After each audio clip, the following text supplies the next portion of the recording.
Perlu tegaskan pula bahwa Undang-Undang Cipta Kerja ini memerlukan banyak sekali peraturan pemerintah atau PP dan peraturan presiden atau Perpres.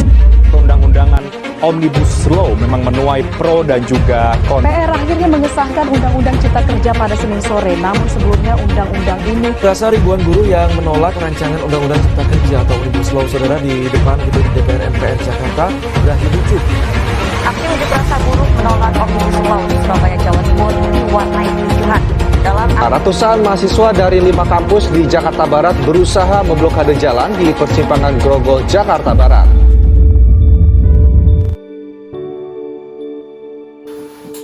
Pada awal tahun 2020, tepatnya 12 Februari, pemerintah secara resmi menyerahkan draft Omnibus Law rancangan Undang-Undang Cipta Kerja kepada Dewan Perwakilan Rakyat.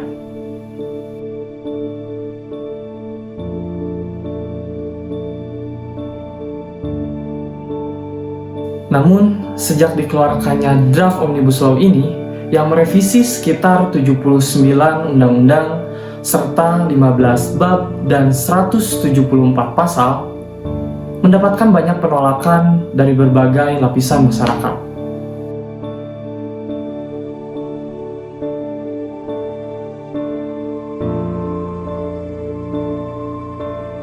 Tujuan dari diberlakukannya Omnibus Law ini adalah untuk memangkas undang-undang yang dirasa tumpang tindih dan juga dirasa menyulitkan dalam proses perizinan usaha.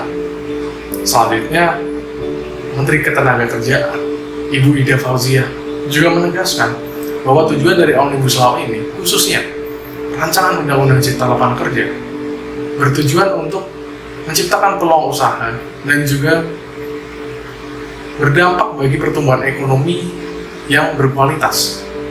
Hal ini dilakukan dengan cara penyederhanaan perizinan dalam UMKM dan juga koperasi, penciptaan lapangan kerja yang luas, dan juga jaminan bagi tenaga kerja secara berkelanjutan. Selain untuk menyederhanakan regulasi, Omnibus Law di Indonesia juga dipergunakan untuk meningkatkan investasi dan meningkatkan kondisi perekonomian Indonesia. Hal ini dapat dilihat dari pernyataan pemerintah yang mengatakan bahwa RUU Cipta Kerja ini merupakan salah satu sarana untuk menyederhanakan dan mengharmonisasikan regulasi serta memberi kemudahan untuk investasi di Indonesia. Draft RUU Omnibus Law Cipta Lapangan Kerja yang kemudian diganti namanya menjadi Cipta Kerja ternyata banyak menimbulkan polemik. Bahkan proses pembentukannya pun mendapatkan kritik. Akibat pandemi COVID-19, sebenarnya undang-undang ini sempat diusulkan untuk tidak dibahas. Tapi kenyataannya, proses pembahasan tetap berlanjut meski ada desakan publik. Sejak April, pemerintah dan DPR sibuk membahas rancangan undang-undang ini secara maraton, bahkan di saat sedang reses. Keduanya bekerja ekstra serius untuk menyelesaikan undang-undang ini.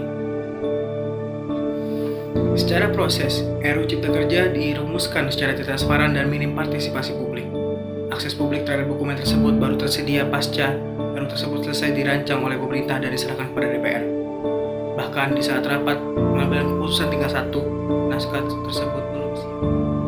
Padahal, menurut Undang-Undang Nomor 12 Tahun 2011 tentang pembentukan peraturan perundang-undangan, terutama pasal 89 sampai 96, pemerintah memiliki kewajiban untuk membuka akses secara mudah terhadap masyarakat terkait dengan segala rancangan undang-undang yang ada.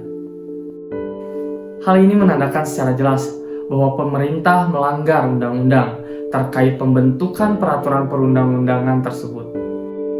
Bahkan hal tersebut tetap tidak menurunkan niat pemerintah untuk tetap mengesahkan RUU Cipta Kerja ini hingga menjadi Undang-Undang Cipta Kerja pada tanggal 5 Oktober 2020 melalui rapat paripurna DPR RI, yang dimana pada tanggal tersebut draft yang finalnya saja belum tersedia.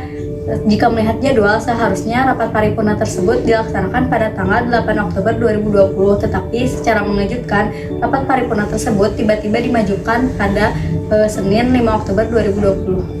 Sejak dari awal, dalam perumusan undang-undang ini memang sudah tidak transparan.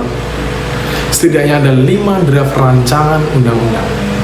1208 pada bulan Februari lalu.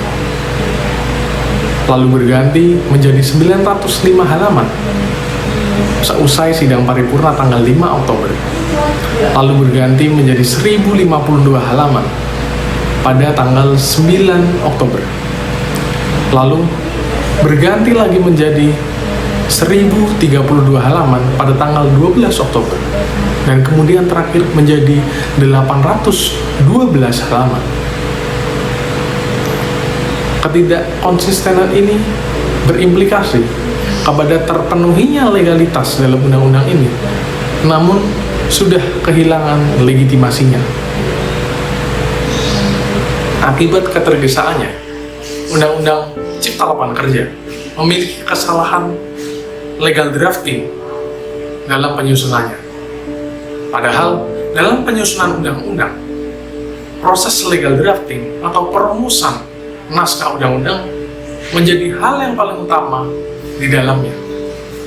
Masa penolakan UU Cipta Kerja ini pun di berbagai kota tak terbendung akibat banyaknya kejanggalan yang terjadi. Masyarakat kritis, mahasiswa dan guru bersama-sama turun ke jalan menyampaikan kegelisahannya terhadap UU Cipta Kerja ini. Pemerintah seakan menutup mata terhadap kegelisahan dan kemarahan masyarakat Indonesia. Buktinya, Presiden Joko Widodo telah menandatangani undang-undang ini pada tanggal 2 November 2020 di tengah gelombang penolakan. Pemerintah tetap bersikukuh bahwa undang-undang ini demi kepentingan masyarakat.